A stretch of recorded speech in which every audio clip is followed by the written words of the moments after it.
তারেক রহমান আমি দেখছিলাম যে তিনি তার মায়ের কবরে মাটি দিচ্ছেন, এবং আপনি কি দেখছেন সবশেষ?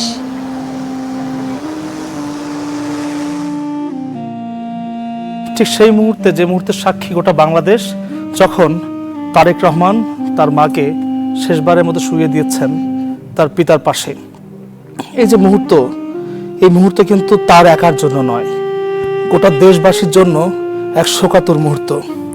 আজকের এই কুয়াশার চাদর ঢেকে, যে চাদরে মুড়িয়ে তাকে কবরে শায়িত করা হলো, যে রাষ্ট্রীয় সম্মানে ভূষিত করা হলো বেগম খালেদা জিয়াকে, সেই মুহূর্ত কিন্তু আসলে সত্যি সবার জন্য বেদনাবিধুর।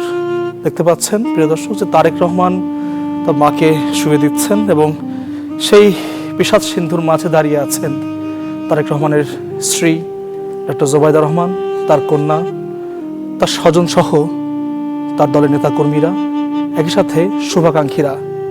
ঠিক আরেক পাশে দাঁড়িয়ে আছেন রাষ্ট্রীয় গুরুত্বপূর্ণ ব্যক্তি এবং বিদেশ থেকে আগত অতিথিরা।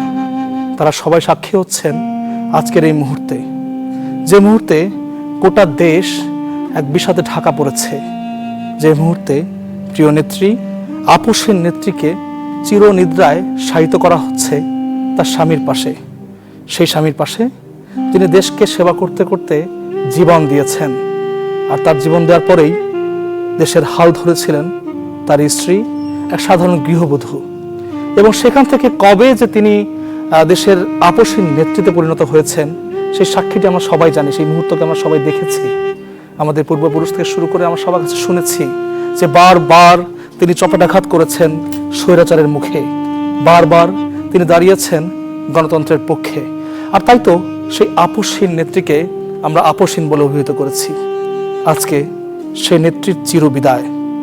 এই যে মুহূর্ত, নতুন রিন গভীর থেকে পরিষ্কার করে কাপড়কে রাখে নতুনের মতো উজ্জ্বল। নতুন রিন অ্যাডভান্স পাউডার।